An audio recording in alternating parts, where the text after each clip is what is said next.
날마다 쓰는 나의 신앙일기 TV 데일리 큐티 나무향기입니다. 오늘은 출애굽기 25장 10절에서 22절을 묵상하겠습니다. 그들은 조각목으로 궤를 짜되 길이는 2규빗 반, 너비는 1규빗 반, 높이는 1규빗 반이 되게 하고 너는 순금으로 그것을 싸되 그 안팎을 싸고 위쪽 가장자리로 돌아가며 금태를 두르고 금고리 넷을 부어 만들어 그 네 발에 달되 이쪽에 2고리 저쪽에 2고리를 달며 조각목으로 채를 만들어 금으로 싸고 그 채를 궤 양쪽 고리에 꿰어서 궤를 매게 하며 채를 궤 고리에 꿰은 대로 두고 빼내지 말지며 내가 내게 줄 증거판을 궤 속에 둘지며 순금으로 속죄소를 만들되 길이는 2규빗 반, 너비는 1규빗 반이 되게 하고 금으로 그룹 둘을 속죄소 두 끝에 쳐서 만들되 한 그룹은 이 끝에 또 한 그룹은 저 끝에 곧 속죄소 두 끝에 속죄소와 한 덩어리로 연결할지며 그룹들은 그 날개를 높이 펴서 그 날개로 속죄소를 덮으며 그 얼굴을 서로 대하여 속죄소를 향하게 하고 속죄소를 궤 위에 얹고 내가 내게 줄 증거판을 궤 속에 넣어라. 거기서 내가 너와 만나고 속죄소 위 곧 증거궤 위에 있는 두 그룹 사이에서 내가 이스라엘 자손을 위하여 내게 명령할 모든 일을 내게 이르리라. 하나님께서 모세에게 성막을 만들라고 하시고 처음 만들게 하신 것은 언약궤와 속죄소입니다. 언약궤와 속죄소는 성막의 가장 안쪽에 있는 지성소에 넣어두는 것입니다. 하나님께서 언약궤와 속죄소가 있는 이 지성소에 거하시겠다고 말씀하셨습니다. 그러므로 모세와 이스라엘 백성들이 가장 먼저 만드는 이 언약궤와 속죄소는 하나님께서 성막을 만드신 가장 중요한 의미를 담고 있습니다. 언약궤는 말 그대로 언약을 담고 있는 상자입니다. 하나님께서 모세와 이스라엘 백성들에게 친히 기록해 주신 십계명을 기록한 돌판을 넣어두는 상자가 바로 언약궤입니다. 하나님은 이 계명들을 통해 하나님과 이스라엘 백성들 사이에 언약을 맺으시고 그 계명을 지켜 하나님을 섬기게 하셨습니다. 레위기 18장 5절은 너희는 내 규례와 법도를 지키라. 사람이 이를 행하면 그로 말미암아 살리라. 나는 여호와이니라 라고 말씀하셨습니다. 하나님께서 이스라엘 백성들에게 율법을 주시고 그것을 지키면 산다고 말씀하신 것입니다. 하나님은 이스라엘 백성들에게 하나님의 생명의 기준을 말씀해 주셨습니다.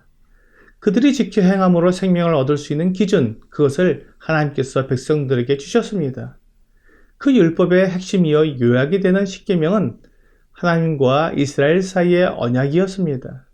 생명을 얻게 하는 언약이었습니다.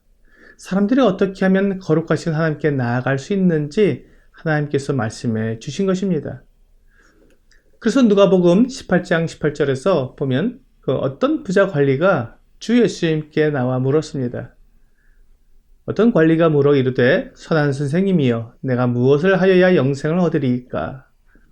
그러자 주 예수님께서 대답해 주셨습니다. 20절에서 내가 계명을 안 하니 간음하지 말라, 살인하지 말라, 도둑질하지 말라, 거짓 증언하지 말라, 내 부모를 공경하라 하였느니라 라고 대답해 주셨습니다. 주 예수님께서 이 부자 관리가 나와서 자기에게 무엇을 해야 영생을 얻을 수 있느냐고 물었을 때 십계명을 말씀해 주신 것입니다. 그렇습니다. 이 부자 관리가 자기 스스로 무엇을 해서 영생을 얻고자 한다면 하나님께서 말씀해 주신 이 계명을 지키면 되었습니다. 그런데 21절에 나와 있는 이 부자 관리의 대답은 참으로 놀라웠습니다. 여짜오되 이것은 내가 어려서부터 다 지키었나이다. 부자 관리는 자신이 하나님이 주신 계명들을 어려서부터 다 지키었다고 말했습니다. 그는 어려서부터 계명을 알았고 또 그것을 그가 할 수 있는 대로 최선을 다해 지켰던 것입니다. 그는 그렇게 하면 되는 줄 알았는데 그렇게 계명을 지킨 것으로 그가 영생을 얻을 자신이 없었던 것입니다. 그가 계명을 지키면서도 아직 영생을 얻지 못했다고 생각하는 것은 사실 그가 계명을 완전하게 지키지 못했다는 양심의 판단이 있었기 때문일 것입니다. 하지만 그는 아직도 그것이 자신의 부족함 때문이라는 것을 알지 못했기에 주 예수님께서 22절에서 예수께서 이 말을 들으시고 이르시되 내게 아직도 한 가지 부족한 것이 있으니 내게 있는 것을 다 팔아 가난한 자들에게 나눠주라. 그리하면 하늘에서 내게 보화가 있으리라. 그리고 와서 나를 따르라 하시니 라고 말씀해 주신 것입니다. 하나님께서 사람들에게 율법을 주신 이유는 그것을 지켜 살라는 것이 아니었습니다. 로마서 3장 20절은 그러므로 율법의 행위로 그의 앞에 의롭다 하심을 얻을 육체가 없나니 율법으로는 죄를 깨달음이니라 라고 분명히 말씀하고 있습니다. 하나님이 주신 율법을 내가 지키려고 아무리 해도 결국 율법을 지킬 수 없고 결국 나는 죄인임을 고백할 수밖에 없다는 것입니다. 하나님의 거룩하심 앞에 누가 율법으로 거룩함을 얻을 수 있겠습니까? 그렇기 때문에 우리는 이 관리처럼 내가 무엇을 하여야 영생을 얻으리까 라고 또 다른 길을 찾을 수밖에 없는 것입니다. 관리는 그것을 찾지 못했지만 하나님은 이미 그 길을 마련해 주셨습니다. 오늘 본문에 나와 있는 이 속죄소가 바로 그것입니다. 율법을 담은 언약궤의 덮개로 사용되는 이 속죄소는 하나님의 거룩하심을 노래하는 천사인 그룹 둘이 양쪽에 만들어져 있었습니다. 그리고 그 천사들이 내려다보고 있는 그 자리에 계명으로 완전해지지 못한 사람들의 죄 용서를 위해 대신 희생한 제물의 피를 뿌리게 됩니다. 그 희생 제물의 피를 보시고 하나님께서 이스라엘 백성들의 죄를 용서해 주셨습니다. 사람은 그 누구라도 하나님의 계명을 다 지킬 수 없습니다. 10계명의 마지막 계명인 탐심에 대한 계명을 완전하게 지킬 수 있는 사람은 단 한 사람도 없을 것입니다. 그렇게 계명을 지키지 못해 하나님의 거룩하심 앞에 나올 수 없는 사람들을 위해 하나님은 대속이라는 대신 용서해 주시는 길을 마련해 주신 것입니다. 희생제물의 피가 영생을 얻기에 부족한 사람들의 상태를 보완해 주고 그들로 하나님의 백성으로 살아갈 수 있는 길을 열어주었습니다.